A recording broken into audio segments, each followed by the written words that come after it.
puputok yung fuse sa may AC line. Kahit anong palit mo ng fuse, tuwing palit mo ng fuse, puputok at puputok yan hanggat di mo nakuha yung sira. Ayan, naka-plug in na. Naka-on na yung bulb natin.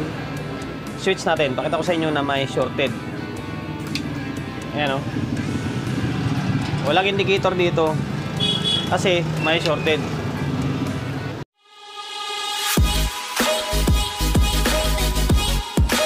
Welcome to my vlog. Yun, for today's video, ito, isang linggo rin. Bago ulit magkaroon tayo ng suki. Ayun o, Ace LX20 ulit. Again and again and again. Ayun, una sa lahat, maraming salamat sa may-ari nito. Shoutout sa iyo, sir. Din lang dito kapon sa akin. From, okay ba yun? Kalimutan ko. Basta gano'n eh. Tapos, sa Binondo siya umuwi. Akalain mo, tawid na lang siya, Quiapo na yun. Yun, ayaw ko lang kasi kwento eh. LX20. Kaya dinala to dito sa akin ni sir, ang issue nito, pumuputok yung fuse dito sa may AC line. Yan, dito sa AC line ito. Ito, napalitan ko na ito. Napalitan ko na ng fuse to kasi chinik up ko na nung dinala ni sir eh. Pang ilang gawa ko na rin naman na ace to na pumuputok yung fuse eh. Pero yung kadalasan is naka-protect or clip. Ayan, papakita ko sa inyo na pumuputok yung fuse. Pero, gagamit tayo ng bulb. Kasi pag hindi tayo gumamit ng bulb, puputok yung fuse sa may AC line. Kahit anong palit mo ng fuse, tuwing palit mo ng fuse, puputok at puputok yan hanggat di mo nakuha yung sira. So ngayon, gamit tayo ng bulb syempre. Sa mga nagre-request sa akin kung paano gawin yung bulb, antayan lang kayo. Gagawin ko ng video yan. Ito. Ayan, naka-plug in na. Naka-on na yung bulb natin. Switch natin. Pakita ko sa inyo na may shorted. Ayan o. Walang indicator dito kasi may shorted. Diba? Para malaman na kung saan yung may short, dito ba sa may transformer, dito ba sa may diode, or dito sa may mainboard, or sa mismong amplifier nya, is tanggalin natin. Ito, para malaman kung buo yung transformer, tanggalin natin ito. Yan, ito yung supply ng kuwan niya ng secondary niya. Yan, pag natanggal ito, hindi umilaw pa yan, siyempre, sira itong transformer. Pero pag hindi umilaw yan, ibig sabihin, buo yung transformer. Yan, nakakalas na. O natin. Yan, umilaw. O, naging normal, di ba? And then, nagkaroon siya ng display or nagkaroon ng power na indication or indicator. Kasi yung naiwan, yung voltahe na mababa. Ibig sabihin, buo yung transformer. Tapos, balik natin ito. Babalik natin ito. Kasi, ikwento ko na rin. Pinagawa na kasi ni sir ito. Medyo malaki nga yung siningil sa kanya eh. Ito, kaya ito, nagawa niya ito. Ito. Yan.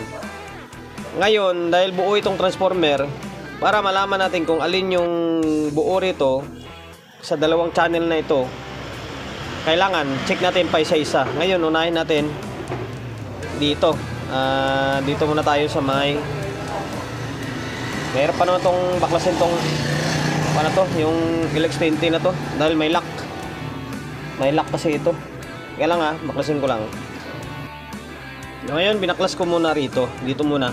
Ito hindi na-repair ito Ito yung pina-repair niya. Ayaw ko lang kasi magkwento. Ngayon, try natin ulit. Kung dito yung may problema or dito. Milaw pa rin. Nawala yung active ulit dito. Ibig sabihin, ang problema is dito na channel. May short dito. Malamang yung mga output yan. Pero kung may fuse to dito, dapat puputok yung fuse. Wala Ngayon, alam na natin kung alin may problema. Malamang dito lang talaga to. Sa pinagawa niya dati, nagka-problema lang ulit. Yan. Focus tayo rito. Dahil, yung pagre-repair ko naman dito sa may LX20, kahit may sira, ipapackage ko rin naman siya I-re-repair ko siya, magdadagdag ako ng power output or power transistor, ipipix bias ko siya, and then maglalagay na rin ako ng fuse dito. Para bukod dito sa may AC line, meron parang suporta dito sa may secondary naman. Ayun. Ngayon, stay tuned lang kayo. Babaklasin ko lang itong mga board. Kasi kabisado na ng mga viewer natin yung paggawa natin dito sa may LX20. Memorize na nila. Nabaklas ko na yung ito. Para mabilis ang video na lang. Yan, binaklas ko na itong isang channel. Yung isa, pauli na lang natin yan. Ito yung pina-repair ni sir. Kasi iba na yung resistor niya. Yan, di ko alam kung paano nadali agad. Ngayon, para malaman natin kung alin yung sira dito, alin ng may sira ng mga OPT or output, baklasin natin tong block-in na resistor, yung sa emitter side niya, kumbaga, para ma-check natin. So, ngayon, stay tuned lang kayo, mabaklasin ko lang ito. Ito na yung mga output na may sira. Bali, 4 na piraso. 4. Tapos itong sa may drive niya, buo ito. Ito, buo ito. Drive. Hindi, sa bias pala ito. Buo itong D669 tsaka D649. Ano ba? Tama ba? 649 tapos 669. Pares yan eh. Ayan. Buo ito. Ito lang. Tapos yung mga bloke, buo. Hindi nasira yung mga bloke. So ngayon, para hindi na umaba yung video natin, kasi nga, sabi ko kabisado na ng mga viewer natin to. Kalisin natin ito.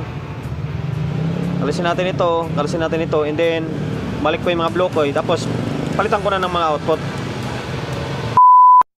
Okay. Para hindi na umaba yung video natin, ito yung kabilang channel. Binaklas. And then, dinagdagan ko na ng OPT. Yan, output. Bali, 5 pairs na siya. Paalala ko ulit kapag magdagdag kayo ng OPT or output, kailangan magdagdag rin kayo ng resistor na ito, yung bloke. Yan, sana ba ako? Ito. Basta pag mag-add kayo ng transistor, mag-add kayo ng bloke. Teka lang, ayusin natin camera natin. Yan. Add kayo ng bloke para sa emitter. Kasi pag hindi kayo mag-add yan, magsasayang lang kayo ng transistor, puputok yan or masisira agad. Yan, kailangan pag 5 yung output, 5 rin yung bloke. 1, 2, 3, 4, 5. Yan, 5 kabilaan. Tapos ito yung kabila na may shorted kanina.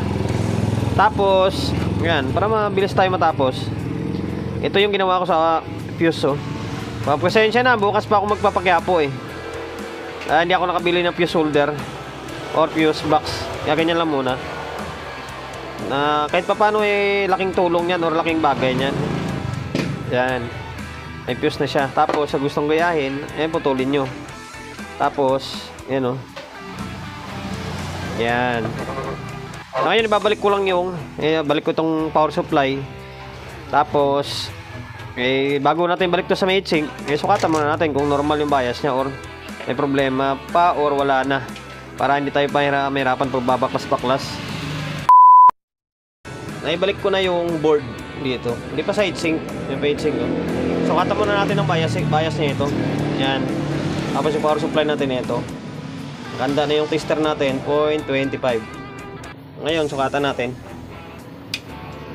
Tingnan nyo normal na oh. Diba? Oh. Nagkaroon na siya ng active. Tapos wala na yung ilaw ng bulb doon oh. Ibig sabihin, wala na siyang shorted. Ngayon, sukat na lang ng voltahe. Ngayon, ito. May ikwan tayo videographer tayo eh. Ito lang. Tutukan mo lang tong natin. Ito. Ito, yan. Tapos, ito yung kwan. Lipat mo rito. Yan, dyan ka lang. Steady ka lang dyan. Up. 0.25. Sige, steady mo lang doon. Yan. 0.25. Yan, maganda na bias yan para sa akin. 0.25, 0.3. Maganda yan. Yan. Up. Yan. Tapos, yung kabila. Ito. Sukatan natin yung kabila. Ito naman yung ito. Yan, medyo mataas ng konti, mga millivolts. Halos na sa 0.3 ito eh. Pero okay lang yan, normal lang yan. Mas na ng mga millivolt lang. Yan. Mga millivolt lang tinaas niya. Ngayon, okay na to. Bali, babalik ko na lang sa heatsink ito. Tapos, bali, audio test natin. Yun lang guys, yun ang pag re-repair or pag fix bias ng LX20 or LX10. Panay, kabisado na ng kwanto, kabisado na ng mga viewer ko to eh. Ngayon, stay tuned lang kayo, babalik ko lang sa heatsink. Para matapos na yung walang kwentang vlog natin, naka-fix na. Ayun o. Inalik ko na yung board sa may heatsink. Yan. Tapos baka magtaka kayo bakit ganito yung ginamit ko na Mika pala. Yan. Rubber ito. Okay lang yan, mas maganda, galing original yan eh. Galing sa amplifier ng mga original, mga old school. Okay lang naman yan. Tapos paabol ko. Ito. Ay abangan kayo sa akin sa mga susunod na video. Pusang 7 piraso. Category 7. Yan, shoutout sa may-ari nito. Ngayon, balik tayo rito. Ito, naka 220 na tayo. Balik tayo ng 220 na. Tapos, may nakaload na ako na speaker. Usual na ginagamit natin. Isang tweeter, isang bass. Ngayon, yan. Oh, bahala ka dyan. Wala na, okay na, normal na.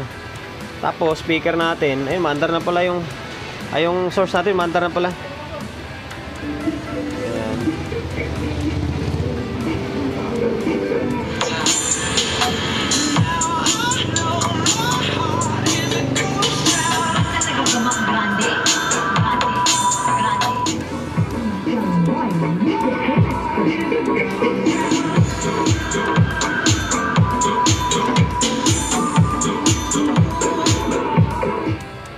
Palit tayo, lalamunin tayo ng copyright.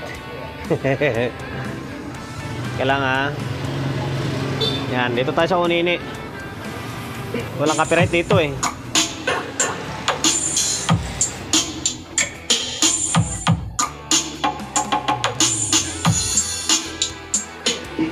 Ayan, normal na. Recap lang natin yung ginawa natin. Bali, ni-repair muna natin yung itong board na to. Yung issue nito, may shorted, kaya umiilaw yung bulb natin kanina. Tapos, ito to. Ito, baka magtaka kayo bakit din dito yung Mika nasa taas. Kasi yung 649 yata, ano, 669 na nakalagay dyan is pabaliktad. May bakal sa taas, kaya kailangan sapinan. Yan. Ni-repair natin, may sira na output, 4 na piraso. Tapos, nag-add tayo ng transistor. Yan. Tapos, naka-fix bias na. Yung laging bias na ginagawa natin. Ayun o, isa silalim. Tapos, may kabilang channel. Same din, nag-add na rin tayo ng transistor dito. And then, naka-fix bias na rin to.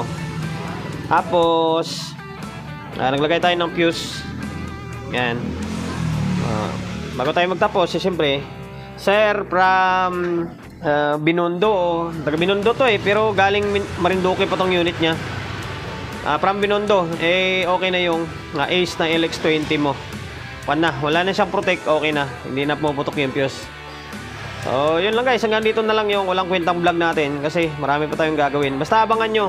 Ito, category 7. Yung sa mga kanyan, sa mga susunod na mga video natin. Promotion, bago tayo magtapos, siyempre, shop natin. Sa mga gusto magpaparepair along sa Uyo, Quezon City. Kung ayaw nyo mapunta rito, pwede naman, Lalamove Tumatanggap ako nyan. Or kahit anong tracking na pwedeng magdala rito, tatanggapin ko. Number 41, Don Julio, Gregorio Street, sa Oyo Road, sa Oyo, Quezon City. Ang social media pages natin, sa mga hindi pa nakapag-follow, paki-follow, hindi siyempre paki-share ng mga walang kwentang video natin sa my Facebook, YouTube channel. Sa mga hindi pa nakapag-subscribe, paki-subscribe, like, share, hindi siyempre paki-hit ng bell button sa gilid para updated tayo sa mga susunod na video na i-upload ko. Ingat, God bless, and then peace out nila.